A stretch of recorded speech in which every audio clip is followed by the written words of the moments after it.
Are you represented by counsel? No. Do you understand you have the right to be represented by counsel? Yes, sir.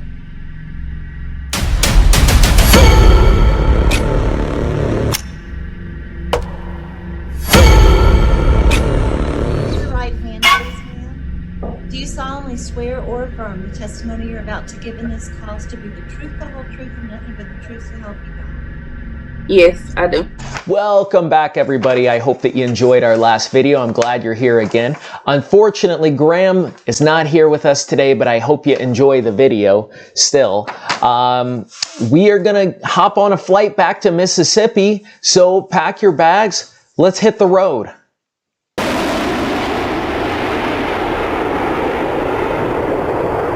So now that we're here, why do I make these videos? Well, it's because I realize that nursing students are absolutely petrified, many of them to the point of paralysis. They obsess about losing their license. I blame this on the culture of nursing. They're eating her! And then they're going to eat me! Oh my God! And I also think that nursing instructors are laying it on a little too thick. Number one thing for me, with these videos, you're going to realize it's the same 5 or 10 things every single time that's going to get you in trouble. You're going to learn to avoid that by putting a line in the sand of different things you can do during your nursing shift and during your everyday practice that's going to keep your license safe.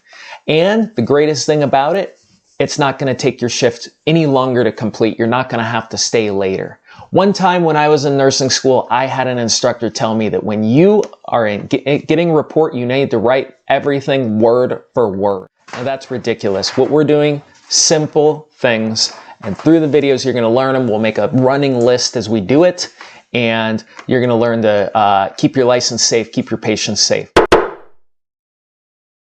Today, we've got a nurse that is applying for reinstatement of a license that was revoked. And what you need to know about this is that the burden of proof is always going to be on the nurse to get their license back. They need to demonstrate to the board why they deserve a second chance. So usually what they want, tangible proof. They can see it, and either it's things you've done, certifications, therapy, written out testimonies by other people, things like that. So we're going to dive into this and let's watch and see how it goes. I'll see you in post-conference. Any statement you may make it at this time. I'm here to restore my nursing license. I accept full responsibility for my wrongdoing and poor judgment. All right, thank you. Counsel. Ms. surrendered her nursing license for 2018. She surrendered that license in response to the following violations. Mississippi Code annotated 73-15-29-1G, and that she falsified or in a repeatedly negligent manner made incorrect entries or failed to make essential entries on records. She, in fact, did falsify. Further, she violated Mississippi Code annotated 73-15-29-1K, that she engaged in conduct likely to deceive, defraud, or harm the public. Specifically, she documented timesheets, nursing notes, MARs, that she made scheduled home visits to patient N and administered medications to patient N when in fact she had not. Respondent falsified visits and care given to patient N from August 28, 2017 to October the 6th, 2017. Ultimately, she was terminated from the facility. Today, Ms. carries the burden to show why, in fact, she is safe to return to practice and why, in fact, she should have that privilege returned to her to practice nursing in the state of Mississippi. Thank you. All right, thank you, counsel. You can address the board regarding your restoration. Okay. I was home sitting with the patients for care. I had a car accident in August. My car was totaled out. My supervisor was aware of that, and so I called my grandmother every day to see how he was doing, to see how things were going, and I turned in my nurse's note. I just documented what she told me and turned in my nurse's note.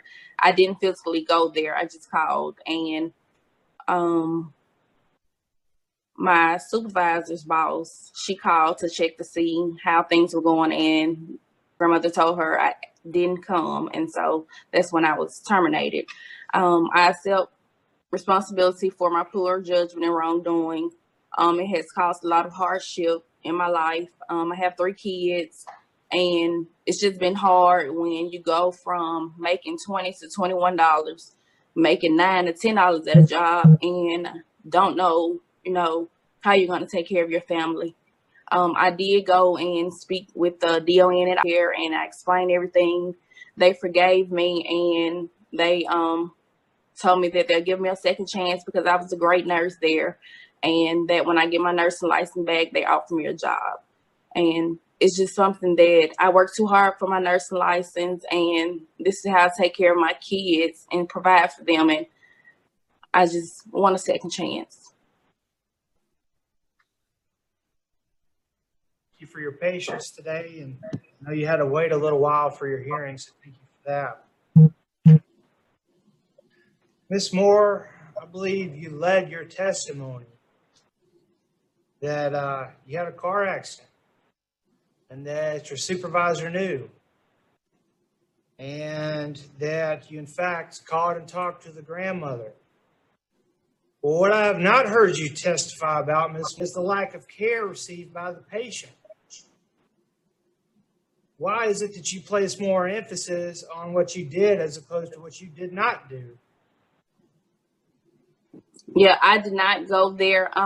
Basically, when I went there, I was just there monitoring him to make sure he didn't have any seizure activity. His grandmother mostly did his tube feedings, and she just sat on the couch, and we was there.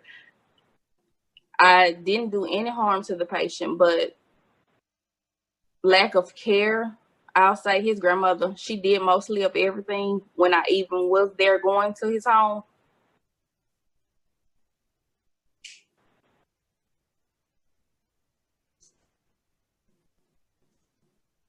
I'm sorry, I don't know if I heard your last statement. Could you repeat that, please? I said that when I was there, his grandmother did mostly everything for him. I was just there to, make sure he didn't have seizure activity. She gave him his meds and his feedings. Okay, and so in fact, you're now testifying your only job was to make sure the patient didn't have seizures. Yet you documented nursing notes and medication administration records. So the medication administration was not your job? The medication administration, if his grandmother didn't do it, I could. On the nurse's note, I documented. I didn't specify that I gave. I just put the patient received. Well, so was that your job to ensure the patient received the medication? Yes, sir. Could you do that job if you were not physically there? No, sir. So can you indeed testify with personal knowledge whether or not the patient received the medication for those dates? No, sir. So can you indeed testify that you are aware personally whether that patient was harmed? No, sir. I could only go by what I was told when I called. And I'm not sure that you, in fact, actually recognize the potential danger to this patient. You testified today that, well, my car broke down. Well, my supervisor knew. Well, I called the grandmother. But didn't, in fact, you have a responsibility as a nurse to lay eyes on, to lay hands on, if necessary, this patient and to provide accurate documentation from your firsthand knowledge? Yes, sir. And this patient required more than just monitoring for seizures, didn't he? Yes, He required tube feedings, correct? Yes, that's how he received his medicine, through his tube. Patient have to be changed? Yes. Is that something that you ever did? I helped the grandmother. Okay, but yet for at least that entire month, you did none of that. Isn't that correct? Yes. You left it all to a grandmother to care for a needy patient, all while you documented as providing care and collected a paycheck. Isn't that correct? Yes, sir. So how do you convince this board that you ought to be back out in the nursing workforce? Because even though I haven't worked as a nurse, I've worked in doctor's office. I've worked in an eye clinic, and I've done my job as, far as patient care. I know that neglecting, and I know this is something I'll never do again. But do you, Miss Moore? Do you have any remorse for the patient that you didn't provide care for? Because I've yet to hear it. Yes, sir, I do. I did apologize. To whom? I apologize to his grandmother and care.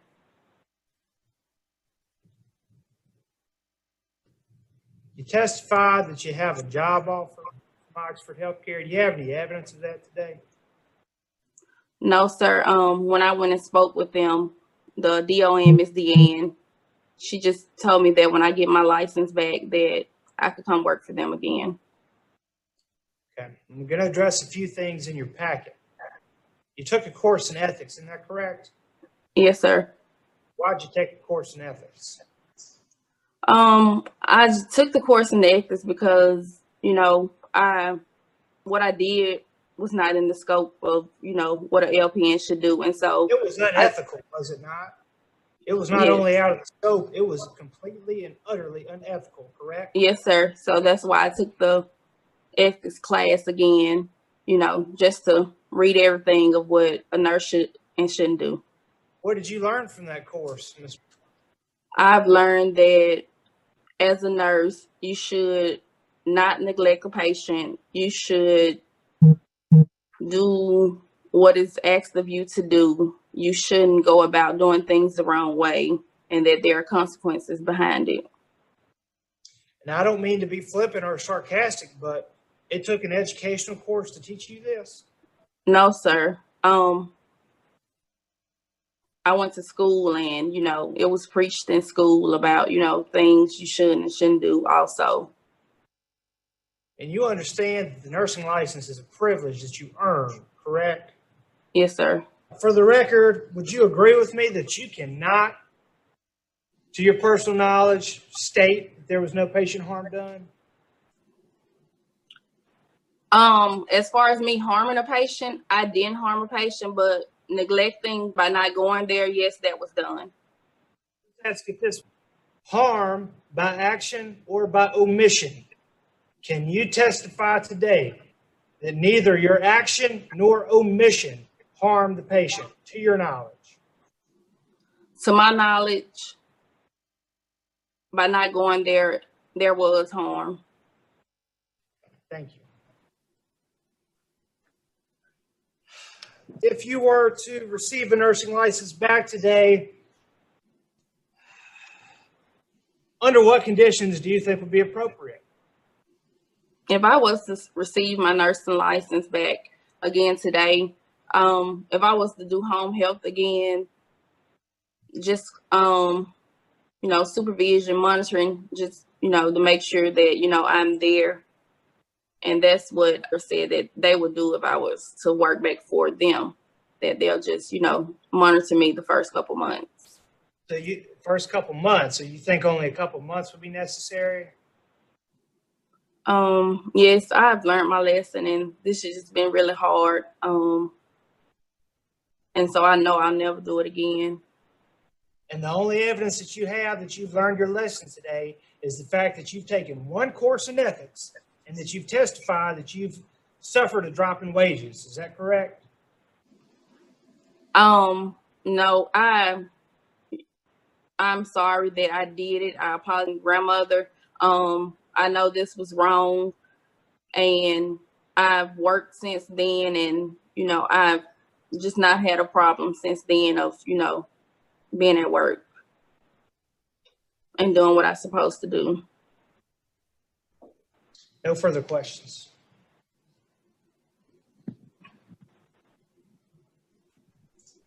Do any of the board members have questions? You spoke of going back into home health. And with that being said, you believe yourself to be able to work successfully, independently, without that direct supervision for only a couple months, correct? Yes, ma'am. So if that is the scenario, please tell me what safeguards you got in place to make sure that this does not occur again. Can you repeat that? I need for you to let me know what safeguards that you have considered putting in place that this does not happen again. Safeguards that I have put in place. If I was to do home health, I'll just, when I get to the patient's house, call in, and once I'm leaving, to call in as far as my time instead of manually putting it on timesheets. And they have a system now where it's done by phone. So just to clarify, that would be the only safeguard that you would have in place to ensure the public safety. I prefer like working in clinics, but if home health, that's not a problem. I just know that, I won't do it again. I'll make sure that I'm there. If I can't be there, then, call in and let them know that I'm not going to be there. And I believe the last question I have for you, because you admitted to false documentation. Have you considered taking a documentation course? No, ma'am. I just did the ethics course, but I can take it. Thank you, ma'am. Any further questions from the board? At this time, we will begin with closing statements, with a closing statement at this time. I just want to say thank you all for listening to me, and I hope to restore my license. I enjoy taking care of patients, people, in general. And I just hope that, you give me a second chance. Are you moved? Are you moved today by the testimony of Ms. Will she re-enter the field with a sense of duty? Because she certainly did not previously. She continued to falsify documentation over the period of a month while a grandchild was taking care of was receiving care by a grandparent. A child that required to be fed by tube, changed, monitored for seizures, medications administered. This is egregious. With no patient harm. She did not have the presence of mind to realize what her absence meant in that patient's home. I don't know if she has the presence of mind today to realize the extent of her actions. Are you moved to believe that she was remorseful? I don't know. I would recommend, if for whatever reason, according to the evidence, that you find that her license should be restored, it should be done so with direct supervision to ensure that there is some safeguard in place to make sure that this does not happen again.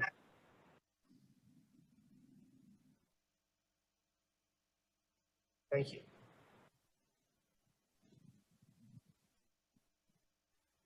Thank you both. At this time, I'll turn a motion for close determination to go into executive session.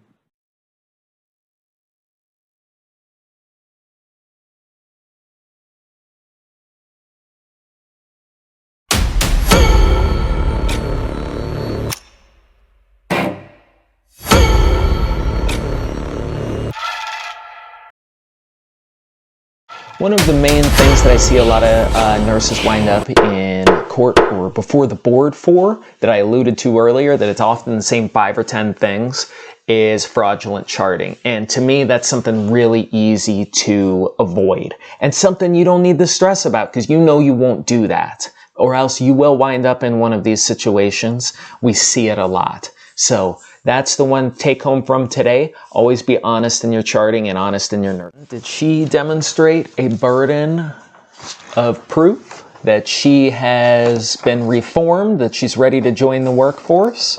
She said she did. She did say that she said she took full responsibility, to her credit.